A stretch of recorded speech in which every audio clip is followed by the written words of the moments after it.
চলে যাব পরবর্তী সংবাদে। একজন ভালো কোচই বলতে পারবেন প্রতিভাবান খেলোয়াড় কে বা কারা। একজন কোচই হলেন খেলোয়াড় বাছাইয়ের জন্য জহুরি।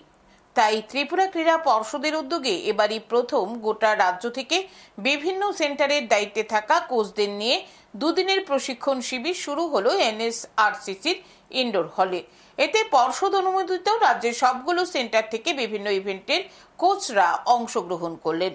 বুধবার প্রশিক্ষণ শিবিরের উদ্বোধনীতে উপস্থিত ছিলেন ক্রীড়ামন্ত্রী টিঙ্কু রায়, সঙ্গে ছিলেন দপ্তরের অধিকর্তা সত্যব্রত নাথ, ক্রীড়া পর্ষদের সচিব সুকান্ত ঘোষ, জিমন্যাস্ট দীপা কর্মকার সহ অন্যান্যরা।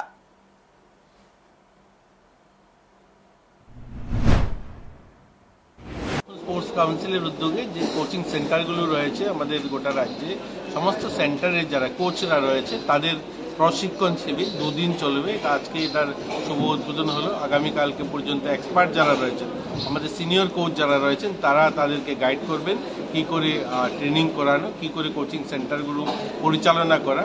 তো এই ডেডিকেটেড সেন্টারগুলো আরও যেন উন্নয়ন করা যায়, সেখানে যেন ভালো প্লেয়ার আরও বের করে আনা যায়, তার জন্যই আজকের এই প্রশিক্ষণ শিবিরের আয়োজন করা হয়েছে।